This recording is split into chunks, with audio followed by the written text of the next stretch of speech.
The Pittsburgh Steelers have completely spiraled as things are getting out of control and players started calling each other out and blaming each other after the loss to the Ravens in the playoffs.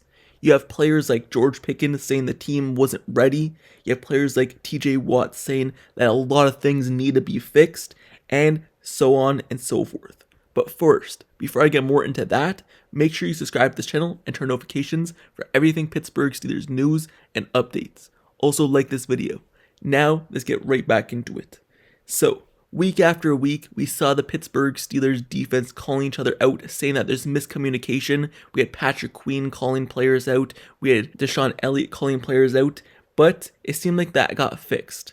But at the end of this week's game, it started happening again because the players started calling each other out, saying they weren't ready and things of that nature. So, let's start off with Najee Harris. Because Najee Harris, just to summarize basically what he brought up to the media after the game, was he felt as though the Steelers teammates and players, coaches, everything like that, were letting the media and the narratives from the outside infiltrate the locker room and get to the team on a personal matter. And he was visibly frustrated with all that. He basically said that he felt as though on the losing streak, a lot of guys were letting what the media was saying infiltrate the locker room, and he wanted to see how they would respond today, in which was obviously the game, but they didn't respond at all, and they just continued letting the bad streak, the bad air get in and infiltrate the team, and overall just lose 5 straight games. So that was basically the summary of what Najee Harris brought up after the game, and he felt as though it was just bad team work all throughout the losing streak. Now, let's move over to George Pickens, because George Pickens said after the game that he felt as though the team wasn't ready for the wildcard game against the Ravens. He didn't necessarily blame any coaches or players specifically, but he brought up the fact that the biggest thing that he saw from the game was the team wasn't ready, and the team needs to be ready for big games. End quote. So, you look at another player, for example, like TJ Watt. TJ Watt was asked after the game if the Steelers need to fix anything. Basically, what do the Steelers need to do to fix this team? And he said this: obviously, I'm very frustrated with how things ended. That's not just with the last game, that's with the last month of football. It's a collection of things, and it starts with myself. I need to play better. We need to play better. There's not one thing that needs to be fixed. There's a lot of things.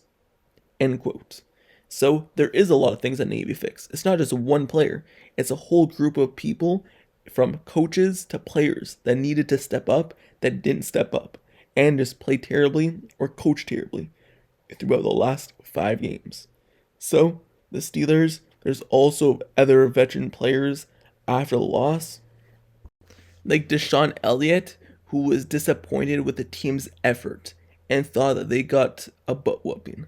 So you look at his quote from the game, and he said they ished the bed.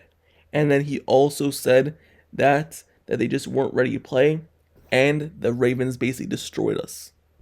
But that's not it. Let's look at another player, Patrick Queen. Patrick Queen said after the game that he felt as though the Steelers got too comfortable. Here's the quote by him.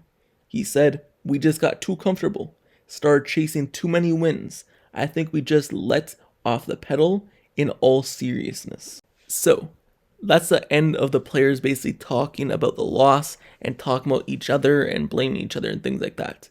But the one thing that you get from all these is the players just got too comfortable and they weren't ready. And at that point in the playoff game, when you're not ready to play and you think that you're going to win the game, or you think that you're too comfortable, that's when things go downhill. And that's just not a great sign. That's not a great sign from a coaching standpoint, from a player standpoint, from a team perspective at all. And the fact that basically everyone said that the team is letting things get to them, the things are too comfortable, it just doesn't make sense. Because at some point in the losing streak, you're going to get uncomfortable. You're going to be like, hey, we need to start winning some games. But that just never happened, I guess. I guess the 4-game losing streak wasn't good enough. They wanted to make it 5 games. You look from players like George Pickens saying they weren't ready. You look at players like Patrick Queen getting ready, saying that it's too comfortable, and basically they didn't try hard enough. That's what I get from that, is they're too comfortable in their situation. They had so many wins that they just stopped caring. You have players like Najee Harris saying that outside noise is getting to them. You have players like Deshaun Elliott, saying that the effort in Baltimore just wasn't there and saying they got destroyed. And you have players like TJ Watt saying a lot of things need to be fixed. The biggest thing takeaway from this is, how can you get too comfortable if you're losing? It just doesn't make sense. But the fact that they were, and letting outside noise get to them, it just doesn't make sense from any standpoint. And Najee Harris's thing is the biggest, because if you think about it, when did the Steelers go on Hard Knocks? The Steelers went on AFC North Hard Knocks the final 4-5 weeks of the season. And how many games did they lose in a row? Well, they lost 5 games in a row. So I believe ever since they went on Hard Knocks, they end up having that losing streak and never even won a game. So the fact that Najee Harris brought up the point that they are letting the media get to them is actually really valid, because that's when they started going on Hard Knocks. And that's when the media started being in the locker room and around the team more and being in the building more.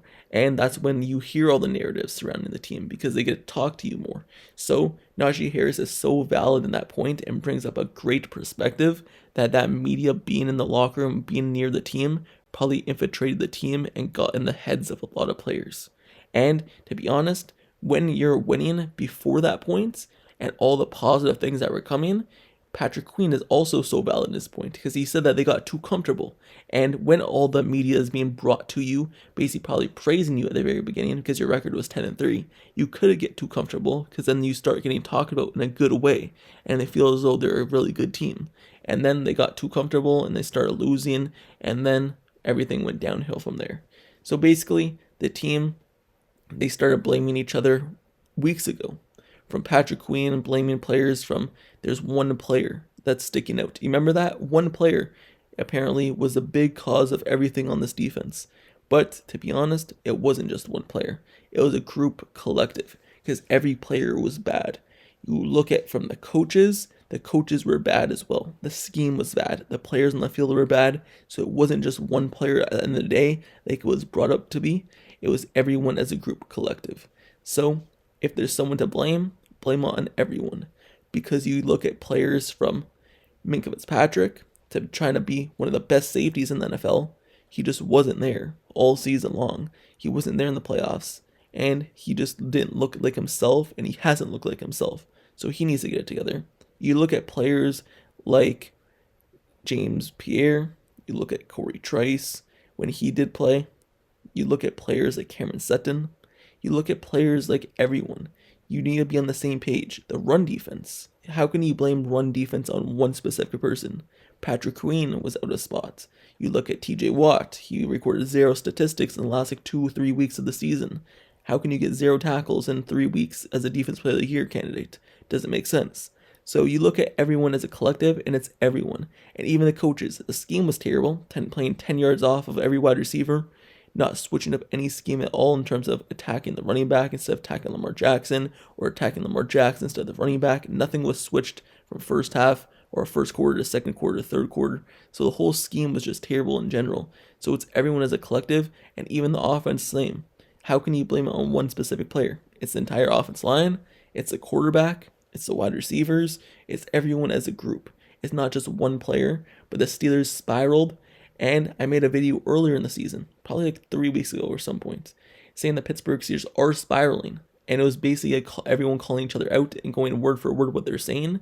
And you would think it would have got fixed then, but it didn't. They were spiraling before, but they completely spiraled now. And it's over. Another season over with another no playoff wins. So anyway, that is the end of this video. And I just want to bring you the video of what basically everyone had to say about the reason why the Steelers lost and their feelings towards it, and put it in one video and kind of show you why they spiraled. So anyway, let me know your thoughts down in the comments below on all this, on all the quotes brought to you, and your thoughts on why the Steelers just couldn't get it together and why they lost the game. Do you believe that all the blame falls on one player like it was brought out to be? Or do you believe, like I believe, it falls on everyone and not just one player, and it is a collective effort of a downfall? Also, make sure you subscribe to this channel and turn notifications for everything Pittsburgh Steelers news and updates. Also, like this video. I cover everything Pittsburgh Steelers, from news, updates, highlights, analysis, reports, and even the off season coming up. It basically starts now. So I'm covering the whole off season as well, from the draft, free agency, everything. So stay tuned, like, comment, subscribe, and until next time, I'll see you guys all later. I'm out. Peace.